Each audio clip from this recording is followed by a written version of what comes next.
Hello, it's Sparksy again, and we're here with probably the most dramatic biome of the lot. This is the extreme hills biome. Now, I'm gonna be honest. This isn't the best example of a extreme hills biome I've ever seen, but it's still pretty good. Now, to me, the extreme hills biome is probably one of the better looking biomes, really because you get a good combination of flat ground, mountains, cliff overhangs, and a few dotted trees. I mean, some of the bigger trees like this oak tree, look pretty cool. And if you're lucky, you'll get the occasional lava and waterfalls coming from the mountains. It's a pretty good looking biome, all in all. Other than that, there's not really much to it, but I will tell you there is one unique thing about this biome compared to the others. So let's get started. So in this biome, I don't know why, you seem to find a few more pumpkin patches. And also, you can use pumpkins to make pumpkin pie, and if you get a pumpkin, first off, you can break them into pumpkin seeds, so you get more.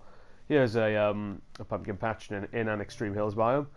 Now, if we get a map out, it looks pretty much the same as the plains biome. As you can see, there's a plains biome there, and then the extreme hills is there. It looks pretty much the same.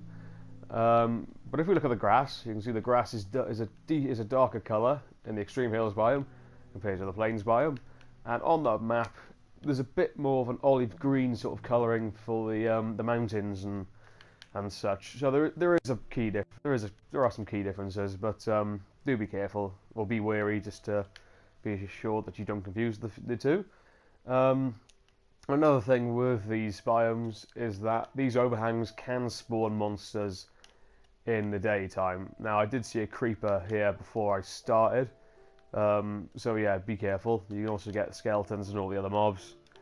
You can imagine that if you're walking along one day and there is a bit of a cliff thing, you're like, oh, that's nice, and then a potion of poison comes from nowhere from a witch inside, that's when you're going to run into a few problems. Now, and one of the unique things, or the unique thing about this biome compared to all the others, is the emerald ore. Now, the emerald ore is only found in extreme hills biome caves. So if you went into a cave system in the plains biome, and came across emerald ore, then you will instantly know that you've wandered into an extreme hills biome, because that is the big difference. I'm just going to put it down so you know what it looks like. So that's what it looked like. Let's just say if you were in a cave scenario, something like that, maybe looks like that in the wall. If you mine them, you can only mine them with an iron pickaxe, and in which case you will get 1 emerald. But if you have a fortune enchantment on your pickaxe, you will get more. Emeralds are usually the main currency for trading with villagers.